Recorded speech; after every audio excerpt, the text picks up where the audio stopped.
show everyone what I'm all about. I'm here to bring respect and honor to the heavyweight title. What? Ai. AJ Styles. Kid Cobra over here, so get out of my way. While on the subject of nobody, hey, weren't you used to be the X-Division champion? You used to be, right? And guess what? I won right after you, the longest reigning champion of TNA history. You smile? What? I like that. I really don't know what niggas supposed to say. Who's it by? Look, bro, I ain't no breaker, but I can't be one. I can kick your ass right now. Don't you break it on that?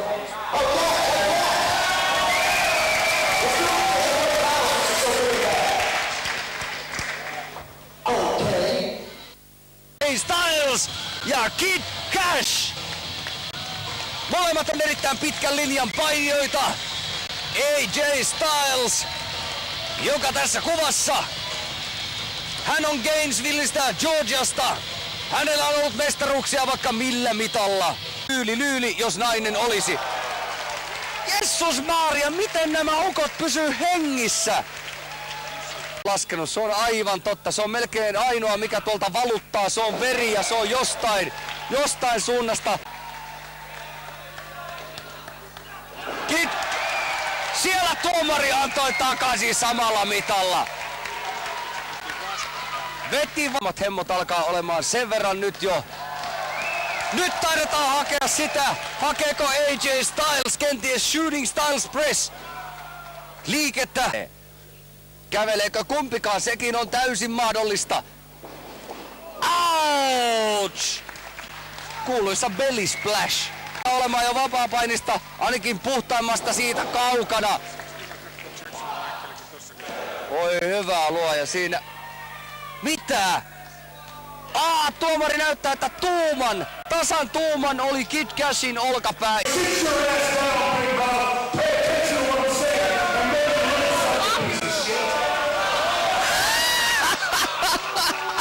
Sen verran molemmat täysin niin jumalattoman kokeneita painijoita ja sieltä lähtee kuulkaa kuin haahkamakulta. Mä veikkaan, että tuollainen yleisön paukuttelu ei kiinnosta, vaan mihin siellä mennään, laitaanko siellä mitä?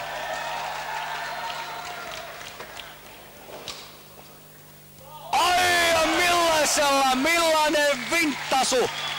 Lähtee seuraavaan vakuutusta. Mä uskoisin, että vakuutusta näille kavereille ei ihan äkkiä myönnetä. Mitäs? Tämä on aivan... Mitä sinä syöt illalliseksi? Ouch! Ja lisää tulee, mutta tällä kertaa se on shabu ja shabun kipsi. Tulee nimittäin Shane Douglas luultavasti aikoo nyt näyttää, kuulkaa shabulle. Kiinalainen ruoka, 1000-vuotinen muna, se on ihan musta. 1000-vuotinen muna? Se on semmoinen ruokalaji. Mistä sulle tuli